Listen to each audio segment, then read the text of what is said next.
So hi guys, I'm Richie Dave M. Toledo and my topic is all about deviance. Deviance refer to a behavior or action that significantly deviate from what is considered capable or standard what particular society or social group. It involves action, beliefs or characteristic that violates or rules social norms and value or expectation. Deviance can encompass a wide range of behavior including criminal activities or rule breaker, unconventional lifestyle, and nonconformity or cultural or society norms. Is it important to note that defiance is a social construct, meaning that what is considered defiance varies across different culture, social, and historical period. What can be considered defiance is one social may be completely acceptable in another.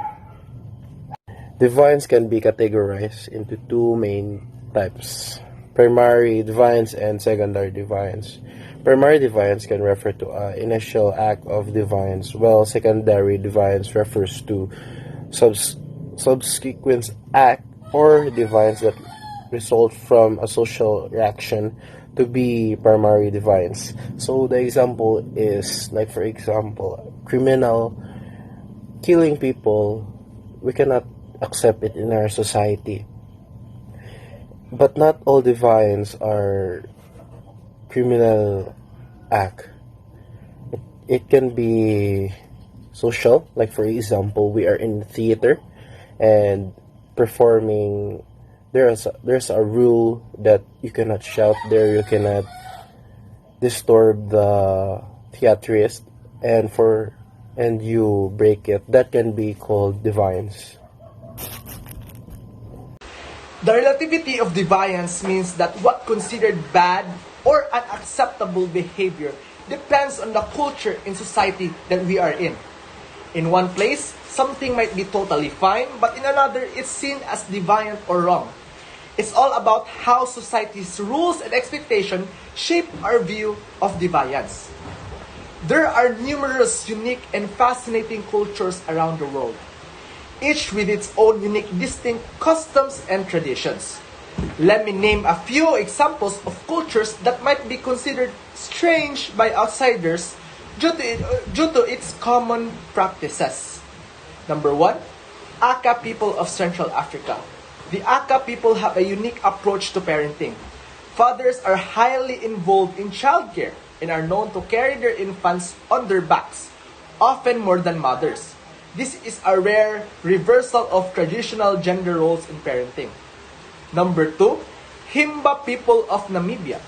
The Himba are known for their striking appearance as they cover their bodies with red ochre paste, which gives their skin a reddish hue. They also traditionally wear minimal clothing and elaborate jewelry. Number 3, Maori culture in New Zealand. The Maori have a rich and distinctive culture that includes the traditional Maori facial tattoo known as the moko. This intricate facial tattoos holds deep cultural and spiritual significance. Number 4, Trobriand Island, Papua New Guinea. In the Trobriand Islands, there is a custom known as yam festivals, where the size and the quality of yams grown by individuals are seen as a measure of their social status and wealth. Number 5, Agori sect in India. The Agori are a small sect in India that follow unconventional and often controversial spiritual practices. They are known for their rituals involving the use of human remains, and they live in graveyards meditating on death. These are just a few examples of cultures with practices that might seem strange or unusual to us outsiders. However, it is important to remember that what may be considered strange is often deeply rooted in traditions, beliefs, and history for the people who practice these customs.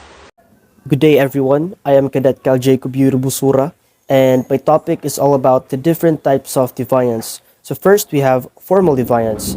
So formal defiance is when established laws and rules are broken, which results in illegal behavior.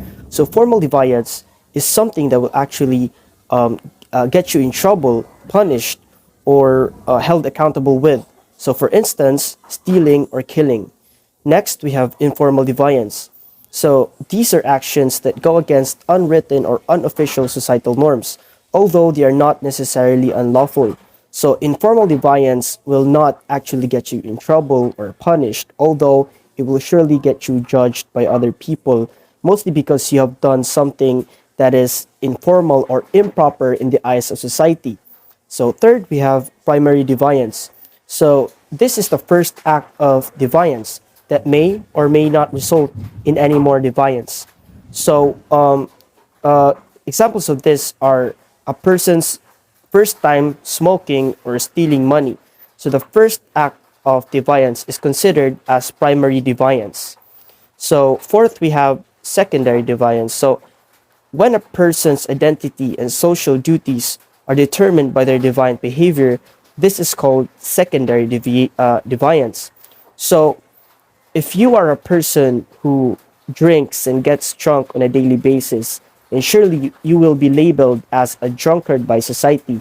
And because you are labeled as a drunkard, then there is a high chance that you will continue doing such deviant behavior. So next we have positive deviance. So this term describes behavior that constructively deviates from social norms. Examples include those who excel in their fields or make major contributions to their communities. So, for example, Manny Pacquiao. Uh, Manny Pacquiao has achieved so much in the world of boxing, and not just that, he has also helped so many Filipino people in our country. So next, we have negative deviance. So this refers to actions that are inconsistent with cultural norms. It encompasses behaviors like drug abuse, child maltreatment, or criminal activities. So basically, negative deviance is just the opposite of positive deviance. So next we have cultural deviance. So deviant conduct within a certain subculture or culture. So one example of this is the Manobo tribe from the island of Mindanao. So the Manobo tribe practices polygamy, which allows men to have multiple wives. So for the Manobo tribe, this is normal, but for the rest of the country, for the rest of the Philippines, this is considered as deviant, mainly because the Philippines is also mainly a Christian country.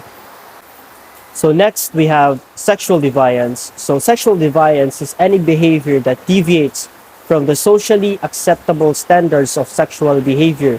So this might include anything from fetishes to illegal sexual activity. So one good example of this is pedophilia, or the act of engaging sexual activities with children. So next we have corporate deviance. So corporate deviance is the illegal or unethical actions taken by businesses and organizations, such as fraud, environmental wrongdoing, or problems with the safety of their products. So one example of this is a business who is trying to convince people that their product is safe, although there is really no evidence that it is safe and it is not FDA approved. So last, we have political deviance.